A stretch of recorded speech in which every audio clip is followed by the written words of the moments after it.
H Vinod, Vijay, Ajith விருதே கிடையாது. இவர்கள் கலைஞர் இல்லையா? இவர்கள் திரைப்படத்துல சாதிக்கலையா?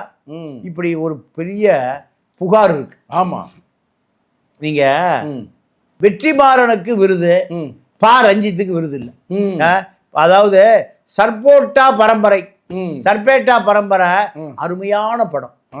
அந்த படம் நீங்க உழைக்கிற மக்கள் மத்தியில இருக்கக்கூடிய கலாச்சாரத்தை வெளி உலகத்துக்கு கொண்டு போன ஒரு அருமையான மாபெரும் திரை. ஏன் ரஞ்சித்துக்கு விருது மறுக்கப்பட்டது? ரஞ்சித் கலைஞன் இல்லையா? இயக்குனர் இல்லையா? இப்படி பல கேள்வி இருக்கு. அவருக்கு போட்டார் ஒரு பதிவு, இதுல ஒரு நேர்மையாக இருக்கிறதா? அரசியல் இதுல பழிவாங்குதல். இந்த விருது வழங்கும் விழா ஆட்சி அதிகாரம். நீங்க உதயநிதியாகட்டும், விளையாட்டுத்துறை அமைச்சராக இருக்கட்டும், இல்ல துணை முதலமைச்சராக இருக்கிற பொழுது அத்தனை ஓட்டு போட்டவன் போடாதவன் அத்தனை பேருக்குமான துணை முதலமைச்சர் தான் அவர்.